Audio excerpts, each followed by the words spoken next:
सवाल सीधा है।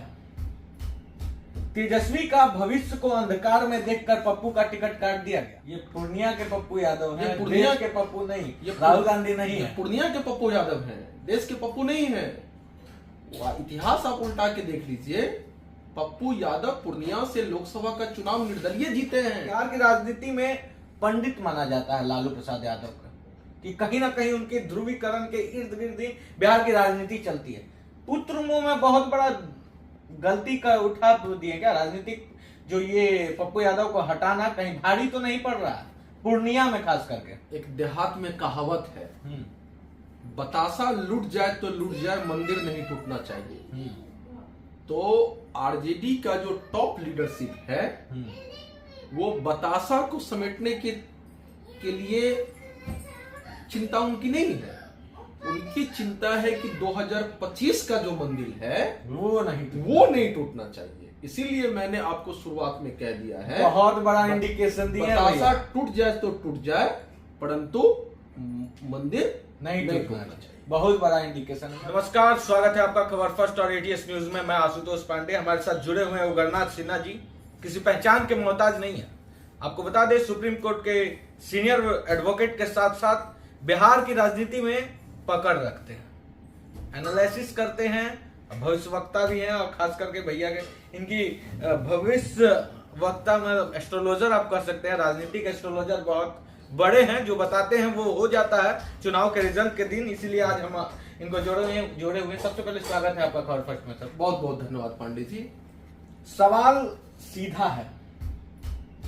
तेजस्वी का भविष्य को अंधकार में देखकर पप्पू का टिकट काट दिया गया। देखिए, पप्पू के टिकट काटने से भी पप्पू रुकेगा नहीं पांडे जी, ये लोगों में दिग्भ्रमित है। पप्पू निर्दलीय चुनाव लड़े हैं। ये पूर्णिया के पप्पू यादव हैं, पूर्णिया के पप्पू नहीं, राहुल गांधी नहीं है। पूर्णिया के पप्पू यादव हैं, देश के पप्पू नहीं है। इतिहास आप उल्टा के देख लीजिए। पप्पू यादव पूर्णिया से लोकसभा का चुनाव निर्दलीय जीते हैं, और मुझको लगता है कि इस बार वो पुनरावृत्ति उसी तरह की हो जाएगी, क्योंकि जो वहां खबर है, आप इस बात से नजरअंदाज नहीं कर सकते हैं कि माइनॉरिटी वोट शिफ्ट हो रहा है। मुस्लिम वोट इस बार महागठबंधन से नाराज चल रहा है।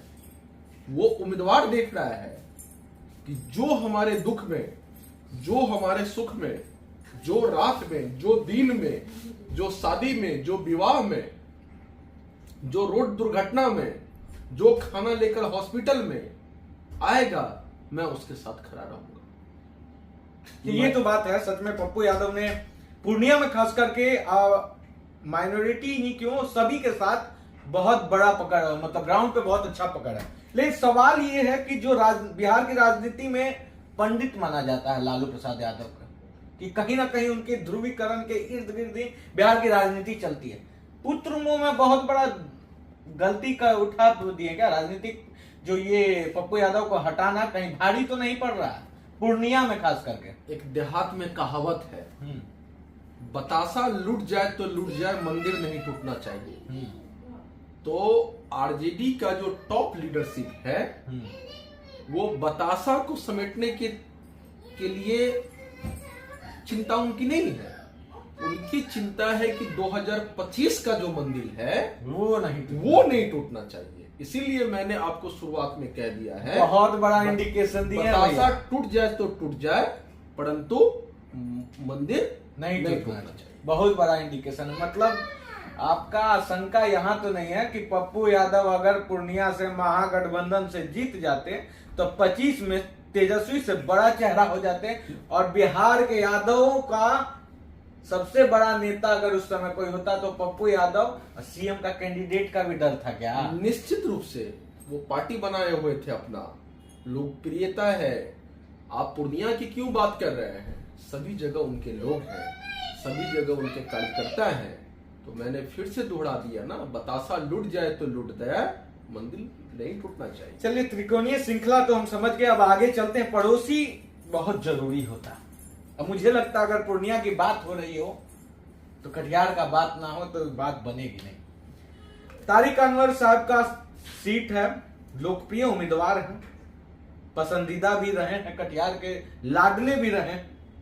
क्या दिखता है तारिक अनवर का भविष्य? कटिहार 24 में तारिक अनवर को कटिहार की जनता लाएगी या फिर चले जाएंगे? इस बार मुकाबला रोचक रहेगा, रोचक रहेगा। मजबूती से चुनाव वो लड़ रहे हैं और मुकाबला अगर त्रिकोणीय वहां पे कोई अगर 1 लाख वोट काटने वाला उम्मीदवार अगर खड़ा नहीं हुआ तो वो चुनाव निश्चित रूप से जीतेंगे। निश्चित, मतलब 2014 की तरह जीत जाएंगे। वो मोदी लहर में भी चुनाव जीत गए थे, आपको याद होगा। वो 2014 में मोदी लहर में भी चुनाव जीत गए थे। तो इसीलिए देखिए, लोकसभा का जो चुनाव होता है, प्रत्येक लोकसभा सीटों की एक वोटों की कैलकुलेशन होती है।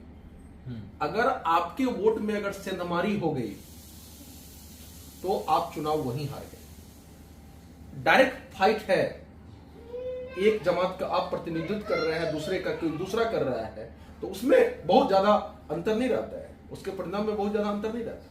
मतलब यहाँ पे फाइट आपको देखने को निश्चित रूप से पूर्णिया से ज्यादा। पूर्णिया आप किसको दे रहे हैं? पूर्णिया बीजेपी निकाल लेगी? नहीं, पूर्णिया पूर्णिया वहां पप्पू यादव मजबूती से चुनाव लड़ेंगे। और मैं आपको कह रहा हूं कि माइनॉरिटी वहां नाराज चल रहा है। अगर माइनॉरिटी अगर पप्पू यादव के साथ अगर वहां है, ठीक है, तो चुनाव परिणाम चौंकाने वाले होंगे। चौंकाने वाले हो सकते हैं, लेकिन एक सवाल है जो मेरे मन में उठ रहा है कि पप्पू यादव वोट किसका काट रहे हैं? आरजेडी का। अब देख लीजिए कोर वोटर किसका डिवाइड हो रहा है।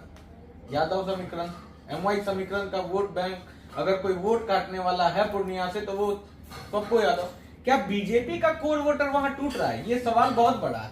पप्पू यादव किसी का वोट काट नहीं रहा है। पप्पू यादव को सभी लोग वहां मदद कर रहे हैं, वहां सभी लोग वोट दे रहे हैं। मतलब अब पब्लिक सेंटीमेंट है, पब्लिक सेंटीमेंट हो गया। और जनता जब उठ के खड़ी हो जाएगी तो वहां पार्टियों का दीवार टूट जाएगा। तो जनता से पार्टी है, ना कि पार्टी से जनता। मैं फिर से दोहराना चाह रहा हूँ। देखिए, अब बात कर रहे हैं कटिहार पूर्णिया की बात, सीमांचल की बात करें और खास करके मिथिला की। देखिए, ये पेंटिंग देखने के बाद मुझे बहुत कुछ अब कहने की जरूरत नहीं। मिथिलांचल से है भैया आप। मिथिला इस बार किसके साथ है? क्योंकि राम जी अयोध्या में तो आ गए हैं, तो क्या इस बार मिथिला बीजेपी को सपोर्ट करेगी या इंडिया अलायंस को? India alliance. देखिए, हमेशा से मिथिलांचल भगवाकरण रहा है, तो मिथिलांचल में इस बार भगवा फहराएगा। वहां कोई लड़ाई नहीं है। मिथिलांचल में सीतामढ़ी में भी इंडिया अलायंस, एनडीए गठबंधन के बहुत मजबूत उम्मीदवार चुनाव लड़ रहे हैं। दरभंगा में सिटिंग सांसद है, मधुबनी में सिटिंग सांसद है, झंझारपुर में सिटिंग सांसद चुनाव लड़ रहे हैं। तो उसमें हमको लगता है कि बहुत ज्यादा मिथिलांचल क्लीन स्वीप हो जाएगा, क्लीन स्वीप। बिहार में वो कौन कौन सी सीटें हैं जहां पे आपको फाइट नजर आ रही है? बिहार में हमको जो फाइट सीट पे जो नजर आ रही है, मुकाबला जीत हार क्या होगा वो परिणाम ही बताएगा। वैशाली की सीट, मुन्ना शुक्ला वहां चुनाव बहुत मजबूती से लड़ेंगे।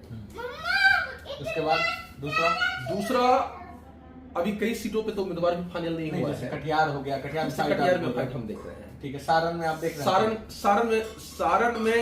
सारण में भी वहां सेंटीमेंट, जिस तरह से लोगों ने एक बार बेटी तुम गौरव हो, बेटी हो तो तुम्हारे जैसे, बेटी हो तो तुम्हारे जैसा का परसेप्शन चलाया था।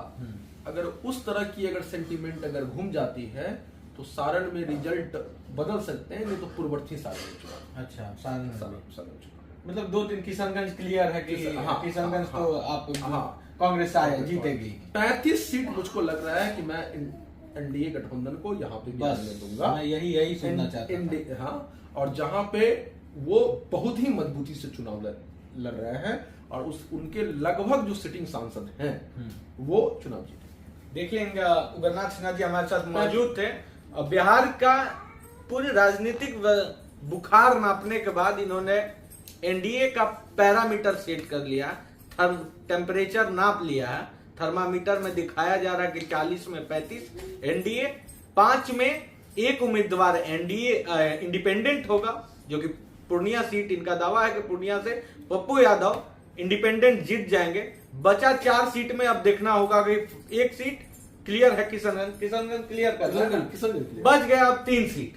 3 सीट में कटिहार है, सारण है और एक सीट और पेच फंस रहा है। देखने वाली बात होगी कि सारा डिटेल्स आने के बाद वो एक सीट कौन सा होता है। ऐसे ही तमाम बड़ी खबरों के लिए बने रहे खबर फर्स्ट के साथ। लाइक शेयर सब्सक्राइब जरूर कीजिए।